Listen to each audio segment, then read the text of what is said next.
In more recent years, I've come to enjoy indie games more and more as time goes on, especially when compared to bigger AAA games that are handled by corporations.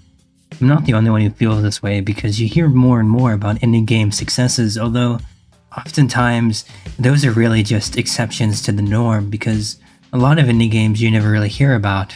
But for the ones you do, well, they're quite popular for a while. I've come across a post that sums it up quite aptly. On the left here, we have a rough drawn circle, and on the right, we have a perfect, just printed one. It's a basic. You know what I mean? There's right away you can see the immediate difference here. So if we take a look at what the post actually has to say, they're using the words soul and soulless, the adjectives rather, to explain video games and how much care and effort is put into them. You can make an argument for or against either side on this because you could say, oh, well, I'd much rather have a perfect game, a game that is, it looks great, it feels great, everything about it is great.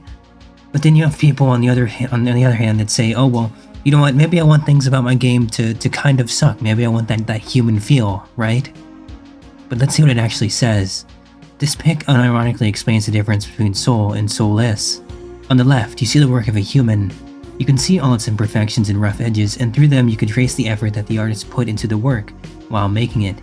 Many people may attempt to draw a circle, some more successfully than others, but this one circle is unique to the person who drew it and to the singular moment in time he chose to do it. The circle has a story to tell. On the right, we just see a perfect circle with no discernible characteristics. It's perfect in the sense that it conforms to the mathematical ideal of a circle, but in being so, it is also perfectly reproducible. Circle doesn't tell you anything and has no story.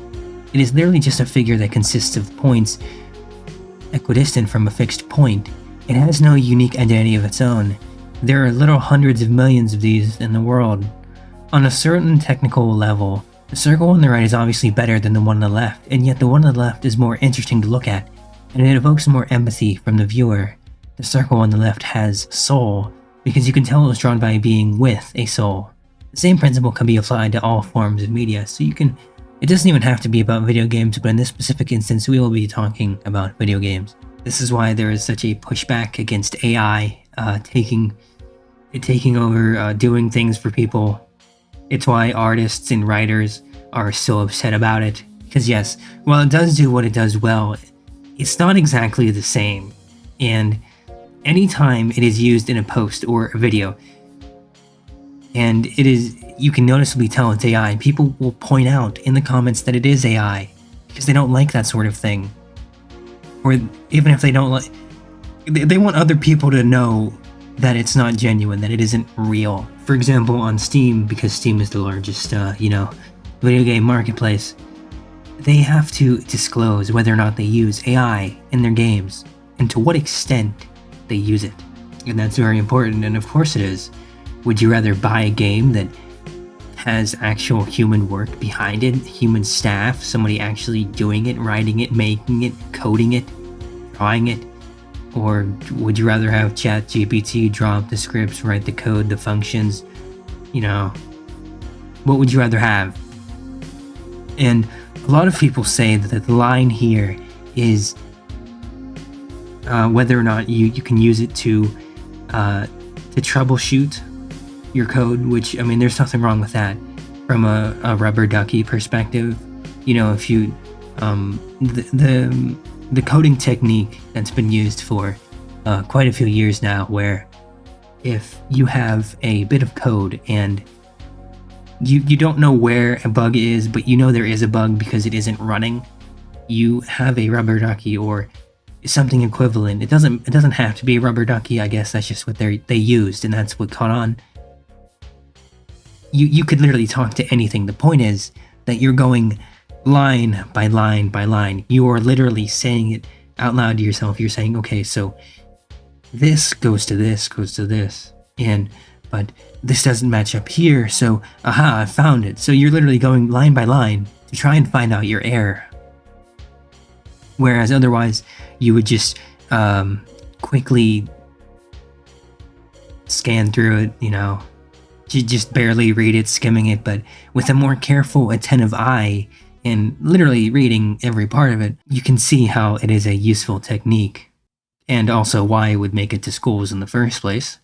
So, from a broader perspective, this is easily taken over by agendas at any point in time.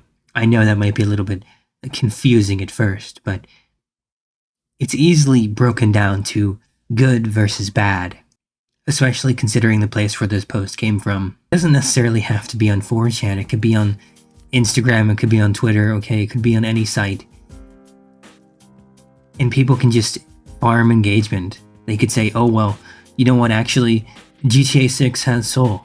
Or they could say a really heart-wrenching game. You could say Red Dead Redemption 2 is soulless, and you might not even be entirely wrong, because if you have a case to make, like a point to actually argue, you might have something there, and you'll get people talking about it.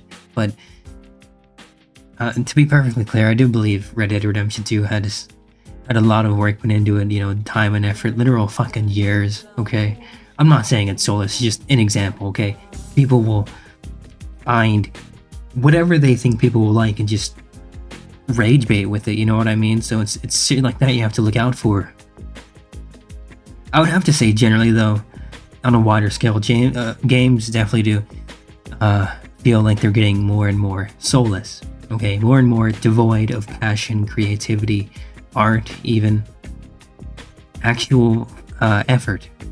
I suppose some fairly good examples that would come to mind are Undertale, maybe Cuphead, because they're not perfect, okay? I know they're both fairly distinct in their styles, and like they're not even like remotely similar to each other, but I mean, they do have passion put into them. Clearly, they're not just churned out year after year. So my take of it would be stuff like that. That's awesome, man. That's great. Even if it's not my personal cup of tea, I would take stuff like that over the yearly Call of Duty. I know Call of Duty is an easy target, but well, why is it such an easy target? Because that is in fact what they do. They throw it out year after year after year, with little to no changes, for the almost sole purpose of making money. A pretty good example, actually, would be James C. Burns, Woods' voice actor, who said that he wanted to come back on a few different occasions for some of the games, but that just didn't fucking happen, okay? They just wrote him out entirely. They said, fuck it. But then they brought him back for one of the games in between, so like it doesn't really make sense. So he's really just done with it at this point. He said, fuck it, fuck you guys. He didn't really say it like that, but like he's done with it, man. He's turning a new leaf. And I get it, you know? It's kind of fucked up to leave someone dangling like that, and further lends credence to the point. Let's take a game like Minecraft, or anything procedurally generated, okay? We could really take this debate as far as it has to go. Let's say you set your world to infinite on Minecraft, okay? So, the way the world generates, does that mean that it is soulless because it doesn't have a human touch?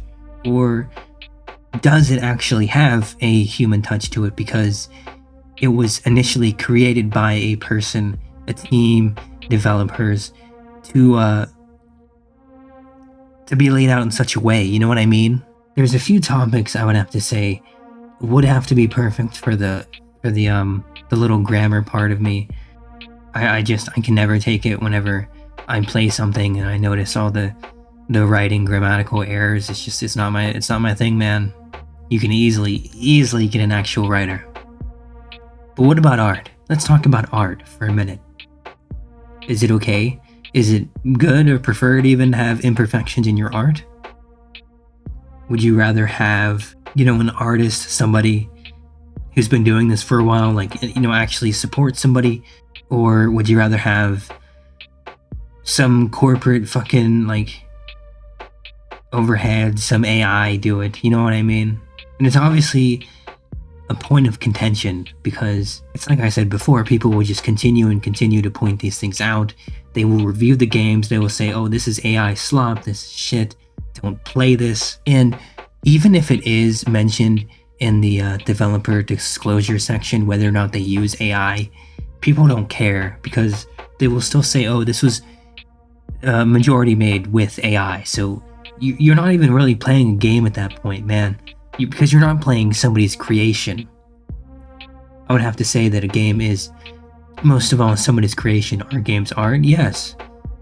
Depending on how far you want to take it, but I would have to say yes. The majority of the time.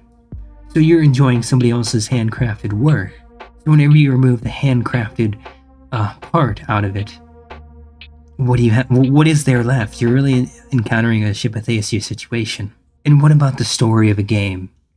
What if there were a lot of different plot points, some of which you didn't necessarily agree with, but that were made in the process of a better story? Would you prefer a perfect, gut-wrenching script made by an AI, or would you rather have an actual human team behind it? Some seasoned writers that know what the fuck they're doing. Of course, though, as AI continues to get better and better, there might be less and less tells. Right now, the current thing is a lot of M dashes and really lengthy paragraphs and adjectives and everything. Because if you've been tinkering with AI and you've been talking to it a lot and like using it, you kind of get an idea of how it responds to prompts. But as it continues and more investment is made, it's probably going to get a little bit better, and there might be less and less ways of being able to tell whether or not something is actually AI. So, I mean, that's definitely one of the bigger reasons why there's so much pushback now. I could continue and just go on and bring up more and more useless bullshit, but I think at this point you kind of get my idea, the concept I'm going with at this point, because I've brought up like 5 different things at this point, man. Hey, if you think it was enough of a stimulating conversation, then say so. But if not, then whatever.